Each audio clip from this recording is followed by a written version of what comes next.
Le montant du SMIC est ridicule en France. Il est beaucoup trop bas pour survivre. Et le pire, c'est pour celui qui finance ce SMIC. C'est trop élevé pour lui.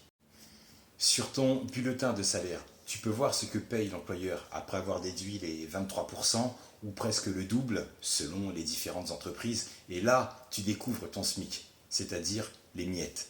Nous savons que les SMIC les plus élevés, pour ne pas citer que la France, se trouvent aussi en Belgique, au Luxembourg, les Pays-Bas, l'Irlande, la Belgique. Et parmi ces exemples, le SMIC français est plus élevé que le SMIC allemand.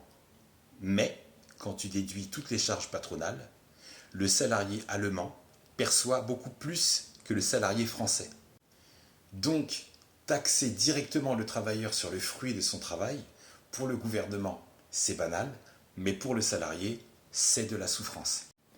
La marge brute d'autofinancement des entreprises en France, c'est quasiment 50% de ce qu'elle est dans les autres pays d'Europe. Par conséquent, on peut donc déduire que le système fiscal en France est complètement idiot, inadapté et complètement dépassé. À moins d'être en galère de problèmes et d'avoir un penchant un peu psychopathe pour créer son usine en Europe, le dernier pays auquel tu penseras, ce sera la France. Et pourquoi ?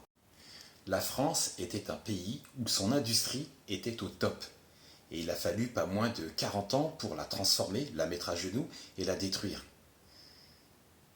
Toutes les usines délocalisées à l'étranger, et au regard de toutes les décisions prises par le gouvernement pour détruire l'industrie, il n'y en a pas une seule qui a été capable de sauver l'industrie française.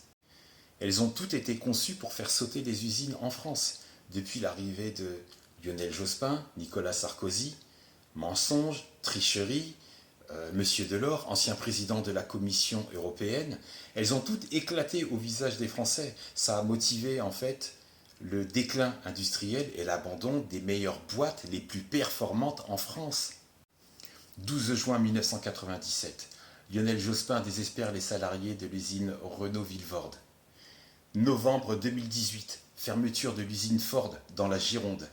Ensuite, c'est le 3 mai 2021, fermeture de l'usine Bridgestone à Béthune. L'État a accéléré les licenciements abusifs, les fermetures de magasins et d'usines pour satisfaire la bourse et les multinationales, donc des sacrifices humains, allant jusqu'à des embrouilles pouvant aller jusqu'au bain de sang, et donc des familles entièrement détruites. Que la paix soit avec toi.